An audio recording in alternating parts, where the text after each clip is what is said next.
There are moments in life where space is not just physical but symbolic. A bridal suite on a wedding morning is not merely a hotel room with mirrors and couches. It is a temporary sanctuary, a ritual space, a place where vulnerability is expected, where bodies are half-dressed, emotions are raw, and boundaries are assumed rather than spelled out. Conflicts arise not when rules are broken, but when expectations differ, when one person believes something is obvious and another believes it was never stated.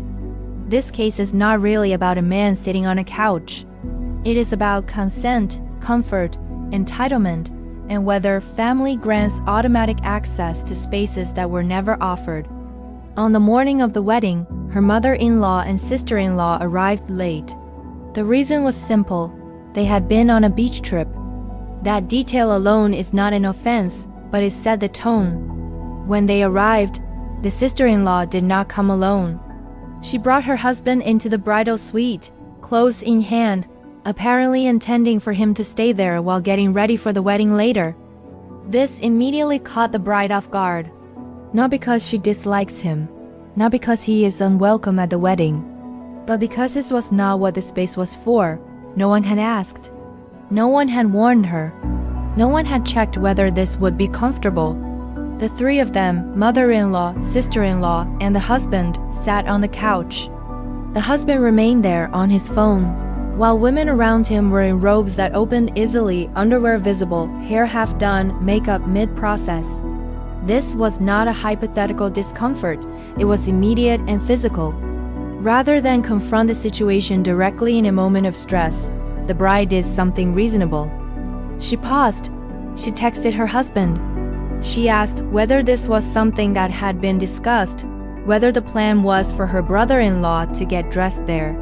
Her husband was just as confused. He did not know. This was not an agreed-upon arrangement. It was an assumption made by one person, enacted without consent. At this point, the bride articulated what she believed was obvious. The bridal suite was intended to be a women-only space. Not out of tradition alone, but out of practicality and comfort. People were undressed, vulnerable, not prepared to share that environment with a man who had no role in the process. The bride did not storm, she did not accuse.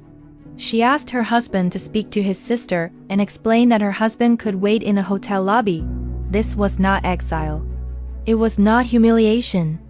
It was a temporary redirection during a private preparation period. The sister-in-law refused. She also rejected an alternative suggestion, that her husband drive back to the house to get ready with the groom and groomsmen.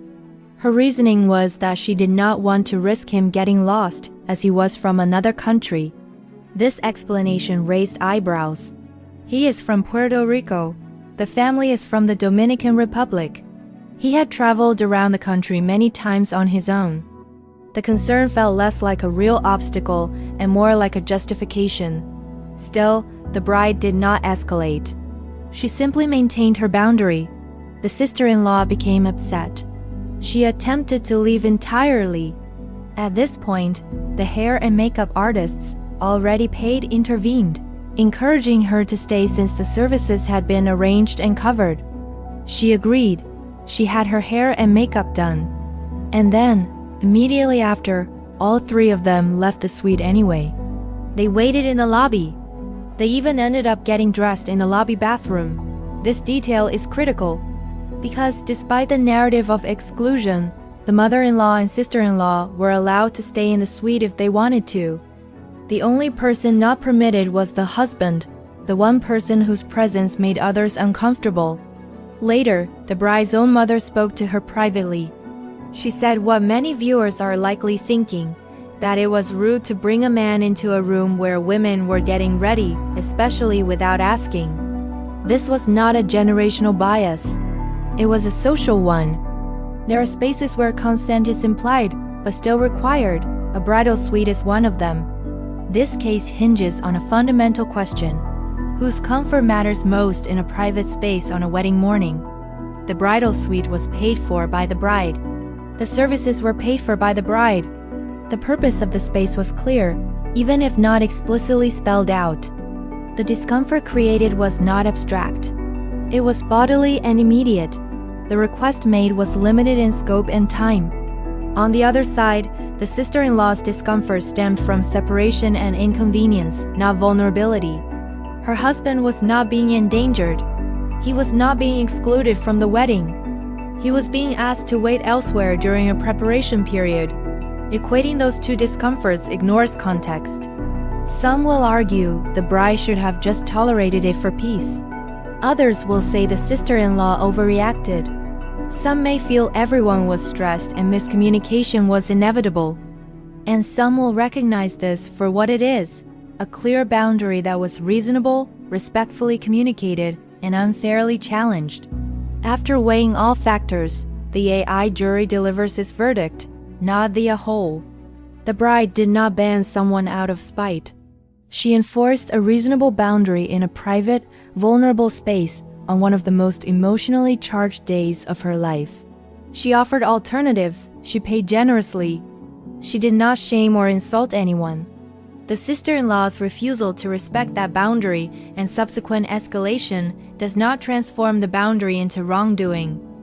A wedding day is not a democracy. It is not a test of flexibility at the cost of comfort. The bride is entitled to one space where her body, her privacy, and her peace are respected. This conflict was not caused by exclusion. It was caused by assumption. Boundaries are not punishments. They are definitions. And on a day built entirely around commitment, clarity matters more than compliance. Now the judgment passes to you. Was the bride inflexible or simply protecting her space? Declare your verdict below.